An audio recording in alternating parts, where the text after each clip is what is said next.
There is something you do every day, several times a day, that has the power to change your biology, your energy field, and the direction of your life. And you are doing it wrong. Not because you are careless, but because no one taught you the truth hidden in humanity's most ancient texts. What you are about to discover is not religion. It is physics.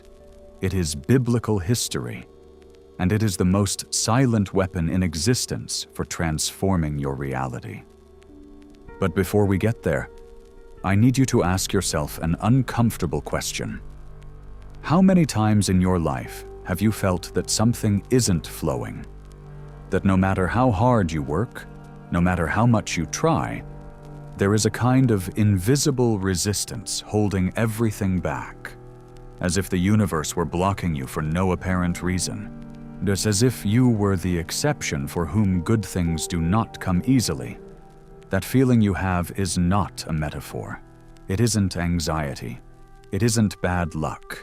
It is something much more concrete than you imagine. And it has a solution. A solution so ridiculously simple that when you understand it, you will feel a strange mix of incredulity and anger for not having seen it sooner. It all starts with water.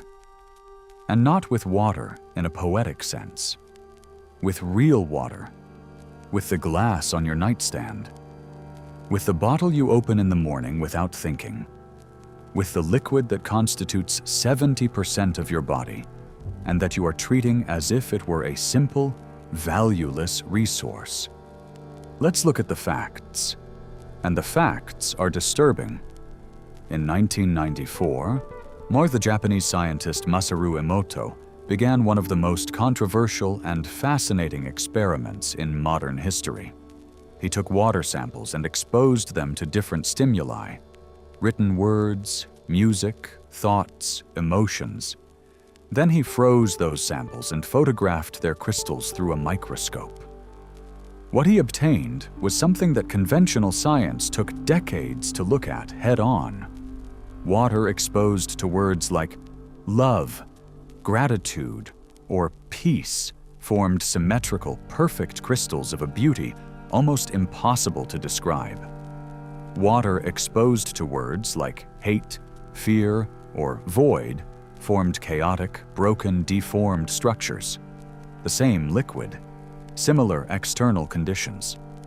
The only change was the intention and the information with which that water had been treated. Now think about this. You are 70% water. If the information surrounding that water changes its molecular structure, what do you think the way you talk to yourself every day is doing to your body? What is the rage you swallow in silence doing? The fear you do not name? The anxiety you live with as if it were normal? But there is something that goes even deeper. Something scientists still don't fully know how to explain, and that biblical texts described with astonishing precision thousands of years ago. Open the Gospel of John, 1st chapter, 1st verse. In the beginning was the Word, and the Word was with God, and the Word was God. The Word, the speech, the sound, the vibration. The first thing that existed before any material form was vibrant information, frequency. This is not a religious metaphor. This is quantum physics expressed in spiritual language. Onto the universe at its most fundamental level is not made of matter. It is made of vibratory information. Energy fields that collapse into physical forms depending on how they are observed, named, and treated. And water, with its unique capacity to retain and transmit information, is the most sensitive medium in existence for receiving that vibration. And here is the part no one connects. Blessing is not a religious act. It never was. It is an act of energetic programming. It is the oldest technology human beings have to alter the information contained in what they consume. And in the Old Testament, This appears again and again with an insistence that cannot be accidental. In the book of Numbers, chapter 6, the Aaronic priestly blessing is described. Of course, and something in that description is especially haunting for those who read it with the eyes of a physicist rather than a theologian. It doesn't simply say words of blessing. It specifies that the name of God, the highest frequency the text speaks of, must be put upon the children of Israel. Put, as if it were a field, as if it were a covering of information deposited upon the physical body of a person, and the promise that follows is direct. I will bless them. It isn't magic. It is the recognition of a physical law they knew how to operate. The priests of the temple in Jerusalem blessed the water before purification rituals. They didn't do it as a decorative protocol. They did it because they understood, even without the modern scientific vocabulary we have, that water could be charged with a specific intention and with a specific frequency, and that this charged water interacted with the human body in a different way than untreated water. This is in the texts. It has been there for thousands of years, visible to anyone willing to read with an open mind. And then Jesus appears. This is what almost no one mentions. In the Gospel of John, chapter 2, Jesus turns water into wine at the wedding at Cana. The superficial reading is that of a supernatural miracle. But there is a deeper layer that biblical scholars have been debating for centuries. The process described is not instantaneous. There is a verbal instruction. There is a declared intention. There is a transformation of the internal structure of a liquid. It is no accident that the first miracle recorded of Jesus is precisely the transformation of water through the word and intention, as if the text wanted to etch into the cultural memory of humanity that the human being has the capacity to alter physical reality with the power of conscious information. That water is the first laboratory available to prove it, and you have it in your kitchen. Now, the real physics. Because I need this to not remain in mystical territory. Water is a polar molecule, 2 hydrogen atoms and 1 oxygen atom, joined at a specific angle that turns it into an electric dipole. This means that water responds to electromagnetic fields. Not metaphorically, literally. Electromagnetic fields alter the orientation of water molecules, and the human body generates electromagnetic fields constantly. The heart generates the most powerful electromagnetic field in the body, detectable meters away by high-sensitivity magnetometers. Of course, the emotions you feel at this moment are generating a specific electromagnetic field that your body radiates outward. And that field interacts with the water you hold in your hands. It isn't faith. It is electromagnetism. The HeartMath Institute in California has spent decades documenting how a person's emotional state alters the bioelectric field emitted by their heart. And that field alters not only their own physiology, but nearby biological systems, including water. Water is the most sensitive receiver of electromagnetic information in nature. It is the information carrier of the living universe. So, what are you doing every morning when you open a bottle of water without thinking and drink it while staring at your phone with a furrowed brow, thinking about the chaos of the day ahead? For you are introducing into 70% of your body water that you have not only failed to charge with any positive intention, but that you have been bathing in the electromagnetic field of stress, anxiety, and mental noise. And you wonder why you have no energy, why you don't feel connected, why the body doesn't respond as it should. What I am going to give you now is the protocol. Don't call it a ritual if that makes you uncomfortable. Call it whatever you want.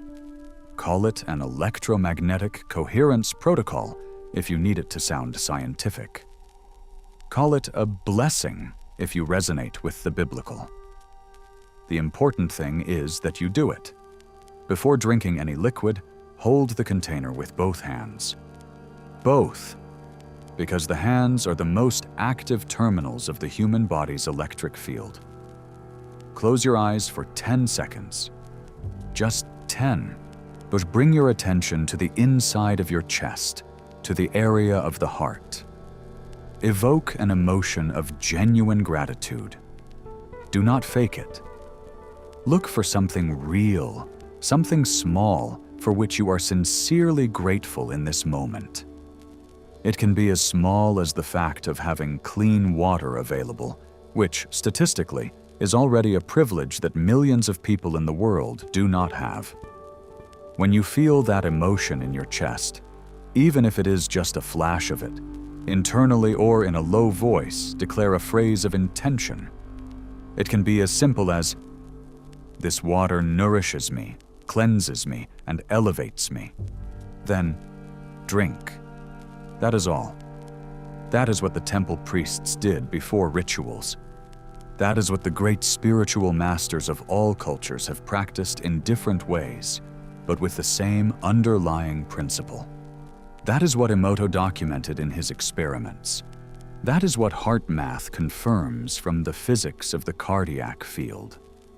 And that is what you can start doing today, for free, in 30 seconds, without any special equipment, without prior training, and without anyone around you having to know you are doing it. The real question is not whether it works. The real question is why you aren't doing it yet. And the answer, if you are honest with yourself, is because it seems too simple. Because the modern brain has been trained to despise what has no price, to ignore what does not require complex effort, to look for the expensive, complicated solution validated by some external authority.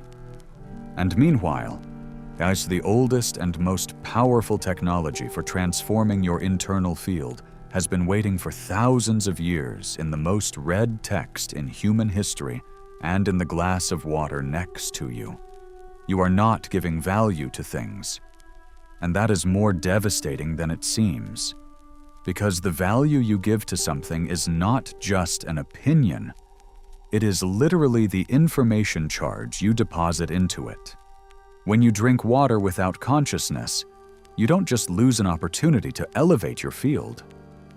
You actively reinforce the mental pattern that life is automatic, that things do not deserve attention, that you do not deserve the attention of your own care. It is an invisible but constant training. And after years of that training, you wonder why you feel that life passes through you without you truly inhabiting it. Giving conscious value to the small is the most advanced spiritual practice in existence. Not the 2-hour meditation, not the silent retreat. Giving real attention, real intention, and real gratitude to the glass of water in your hands is the most direct presence training there is. Because if you cannot be present with something as simple and constant as water, you are not going to be present in the big decisions of your life either. Presence is not activated only when something is important. It is cultivated in the small, or it does not exist. Biblical texts understood this in a way we have completely lost. The sanctification of the Sabbath began with the Kiddush, the blessing of the wine. Before eating, the blessing of the bread. Before every daily act, the conscious recognition that what you are about to receive is sacred. Not sacred in the sense of untouchable. Sacred in the sense that it deserves your complete attention, that it has real value, that you give it that value with your presence. And that constant practice of valuing the everyday was the way an entire culture kept its collective energy field active. It was social technology of electromagnetic coherence expressed in religious language. We lost it. And it shows. It shows in the chronic exhaustion of people who sleep but do not rest. It shows in the disconnection of people who are surrounded by others but feel alone. It shows in the illness of people who eat, drink, and breathe, but do not truly nourish their bodies because they do everything in automatic mode, in robot mode, without a gram of consciousness deposited in the act. And here is something I want you to seriously consider. If a single practice as small as blessing water before drinking it can, according to the science of the electromagnetic field, alter the molecular structure of what you introduce into your body, and if doing it requires exactly 30 seconds of your time, and if the only reason you haven't done it until now is because you didn't know it existed, or because it seemed too simple to be real, then the question left for you is this: what other small, free, everyday things are you discarding for the same reason? How many times a day do you have the opportunity to elevate your field and let it pass because it doesn't seem impressive enough? The answer to that question is worth more than any course, any book, or any spiritual retreat you have bought or are thinking of buying, because real transformation does not occur in extraordinary events. It occurs in the accumulation of ordinary moments treated with extraordinary presence. That is what physicists call coherence. That is what biblical texts call holiness. And they are exactly the same thing viewed from different angles of the same mystery. If what you have just heard has moved something inside you, if you feel there is a truth in all this that you cannot quite ignore, I have a request for you. Subscribe to this channel right now. Hit the notification bell. Leave a comment with what impacted you most about the video, and share this with someone you feel needs it.